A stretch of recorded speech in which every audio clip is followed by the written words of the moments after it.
Hi മക്കളെ, അസ്മാസ് ബ്ലോഗിലേക്ക് എല്ലാവർക്കും സ്വാഗതം. വേറെന്തൊക്കെ വിശേഷം? സുഖല്ലേ? സുഖമായിരിക്കട്ടെ. നല്ലോണം വൈകിക്കുന്നു. നമ്മളിതാ വേവിച്ച് വെച്ച ബീഫ് ഇതിലേക്ക് ഇട്ട് കൊടുത്തിട്ടുണ്ട്. ബീഫ് നല്ലോണം വേവിച്ച് വെച്ചതാട്ടോ.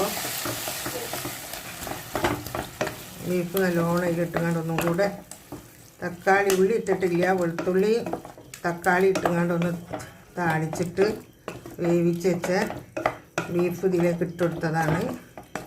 നല്ലോണം ഇതിൽ കിടന്നിട്ട് ഒന്ന് തിളച്ച് വേവട്ടെ.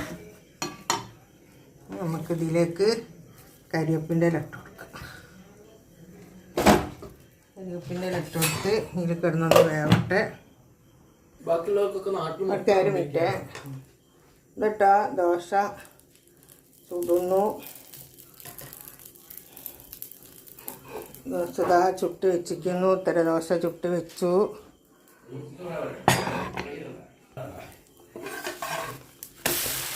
മറിച്ചിട്ടു. കറി ഇതൊക്കെ റെഡിയായി. ബീഫ് കറിയൊക്കെ റെഡിയായി. ഇതൊക്കെ എടുത്ത് വെച്ചിട്ടുണ്ട് കഴിക്കാനുള്ളത്.